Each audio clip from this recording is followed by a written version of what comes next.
We have 3 comedians left. Ladies and gentlemen, you have seen him on the stage before. Let's welcome him back. It's the one, the only Dave TARPEY.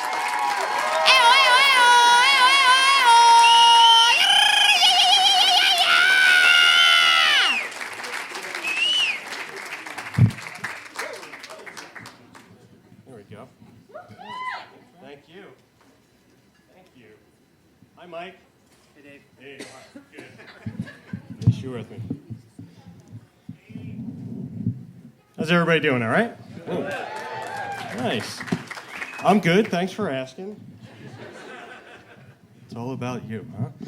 Anyway, so when quarantine started, middle of March, I was going through Twitter, and I saw a post where someone said, if you come out of quarantine having lost weight and gotten in shape, you are an asshole.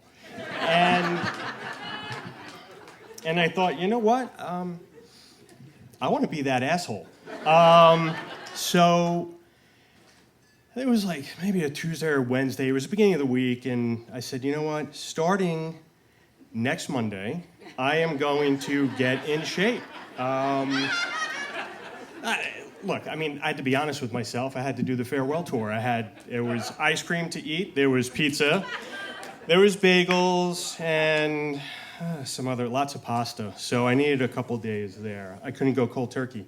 That would just sabotage my whole workout.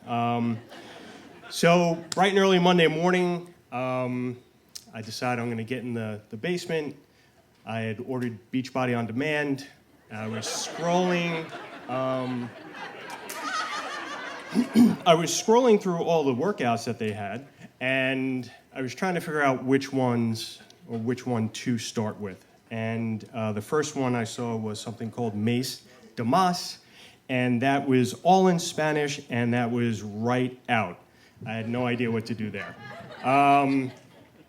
There was one called Brazilian Butt Lift Carnivale, and it was in the running for a second, but the instructor was a dude, so I was out. There was P90X, Tony Horton. That's been around a long time. That's very intense, and that was not what I was ready for. And I came across something called 21 Day Fix. Now, very simple, 3 weeks. It was 30 minutes a day. It was designed to get back in shape, lose weight, and move on to other programs. And I thought, you know what, this is a good start. This is probably the right program for me. Plus, Autumn, the instructor, was very, very cute. And she didn't have an overly annoying voice, which is also very important. So I decided I'd start with this, and I hit play, and Autumn's there, and her little class is behind her, and she's going through what to expect the next couple weeks. And she is talking about how her whole focus is to get in, get out, and get on with your day, and I'm like, that is terrific. I could be done with this like by 7 in the morning, and I could sit on the couch the rest of the day, you know? So as Autumn is starting to warm up and introduce everybody, and you know, and I'm getting ready, I'm stretching like this. I figured, you know, we're gonna get going soon. Autumn introduces the modifier. The modifier's name is Kat, okay? The modifier is someone who will do the easier form of the exercise she's doing in case she can't keep up with, you know, the 10 instructor who's been doing it forever. So now Kat's a big gal. Kat, I am sure she's a nice gal, but Kat is about 7 feet tall. Kat is about 5 feet wide. Kat is off to the side of the screen. She comes on occasionally. She's been through hair and makeup, and she's presentable, but not presentable enough to be on screen the whole time. You know, and right then I said, you know what? I do not need Kat's modifications at all. So Autumn starts, let's get going, well, let's start bouncing it out, we're warming up, and then we're going left and we're going right, and she's going left and I'm still on the right, and I'm trying to catch up, and within a couple minutes, I am totally out of breath. I'm like way in over my head. I don't think I'm gonna make it. And I take a couple deep breaths, I tell Autumn to keep going, I'll catch up. I'm fine.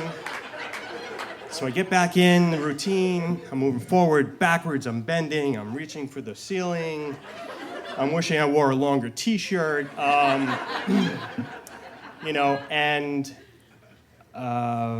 I have to stop a second time, and my heart is beating so loud that I can't even hear Autumn saying that we're only halfway through the warm-up. And I grab some water, I take a couple deep breaths, I try to get my heart rate back down, and I get back into it for another couple minutes, and I think I'm making progress, but I have to stop again. She's killing me. It's embarrassing how out of shape I am. I am bent over, I have pains in my sides, and I'm drinking as much water as I possibly can. I'm lightheaded, so I step back, and I sit on the end of the couch in front of the TV, and I swear Kat looked at me and we made eye contact, and Kat actually said, "Dave, you are a pussy." And, but you know what? I got through it, right? I got through it. 21 workouts, just slightly over 10 hours, and I finished that all in one day because I sat on the couch and I binge watched the entire thing.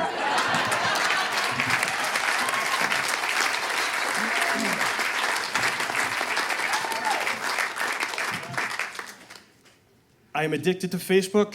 I hate that I'm addicted to Facebook, but it's an addiction and I can't stop. I joined Facebook a couple years ago to join these parent groups for kids who go away to college. Some of you may know about them. And they're great. They're very, full of resources, where your kids should and shouldn't go off campus, who they need to go to if there's a problem with this, that, the other thing.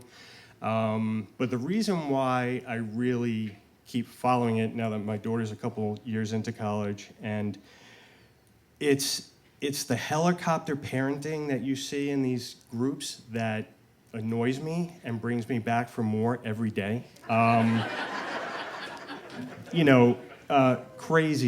Crazy things. And I understand people are, especially now, nervous with COVID and all this other stuff, and what do people think they should do, which is great. But when Robin Murphy, I don't know where from, posts that she's not sleeping because she's worried that her son only drinks bottled water and she doesn't know what he's going to do, the responses that you get are kind of what you're there for. Like, poor Robin Murphy's son, Tucker. People are pulling for him. I know that much. There are parents who are saying, "Oh my God, I feel so bad that you're losing sleep over this, and I hope it all works out for you. You're in my prayers." That kind of bullshit. Like seriously. But people giving advice like, hey, send them to school with a couple cases of water, and you can always stock up when you go up for Parents' Weekend. And but like she was very like. People tried to give her hints, and she's like, "No, you don't understand. My son only drinks bottled water, not from a tap, not from a fountain, no soda, no juice, and it can't even run through like a Brita filter. So it's only bottled water." And no one once said, "Let Tucker figure it out," because Tucker's 18 fucking years old, right? Which is should have been the only goddamn response for that whole thing. But my favorite response, though, is the following. Is everybody familiar with these in Facebook chats, right? I had to look it up. I had no idea what it meant. And it turns out it means, I have the same problem, but I'm too embarrassed to bring it to the public. So if I put following here, I'll at least see the replies, so maybe I'll get my answer, you know. And my other favorite all-time one was freshman year when my daughter went away to school, and it was a couple weeks after school started, and Maggie Cooper shared with an entire Facebook community that her daughter could not poop in the dorm bathrooms.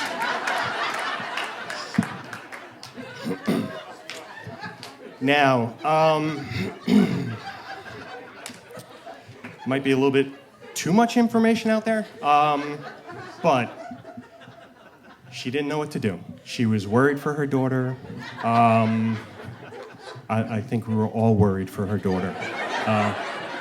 You know, look, I've been in the bathrooms in the university. Yes, they can be difficult. There is a lot of potential for stage fright. They're all dorms. The stalls are only like 4 feet tall, you know? So, you know, if you got to do your number two and, you know, people can peek over the top, you know, like, I understand. I mean, a lot of people do that, I think, in college dorms. Go from stall to stall to see what's going on the other side, you know? It's crazy. But this poor girl now has to figure out, with all the other shit that's going on, right, in her freshman year, she's got to figure out where she can go to do her number two, right? Where can she go and comfortably dump on a regular basis, you know? So she's got to, you know, factor in across campus, like how many bathrooms are there between here and my physics lab on a Friday morning when I've been out all Thursday night with, you know, the frat boys drinking White Claws and eating Taco Bell. Like, that's a critical part right there. You need to know what your porcelain options are there, you know? I mean, if you're regular, great. You know, you make it down the hall, you go across to the student union, and you take care of what you got to do. But, you know, getting through that had to have been embarrassing for her. And I think ultimately she probably dropped out of school, right? Because I'm here now telling you about Maggie Cooper's daughter, right? And I know what dorm she's in because the mother gave out way too much information in her post, you know? You know, and ultimately, this girl probably had her roommate come up to her and say, is everything okay? Because, like, my mom told me about a woman whose daughter can't poop, and her last name is Cooper, and she lives in Eagle Hall, and unless there's another Cooper, it might be you. That's my time. Thank you.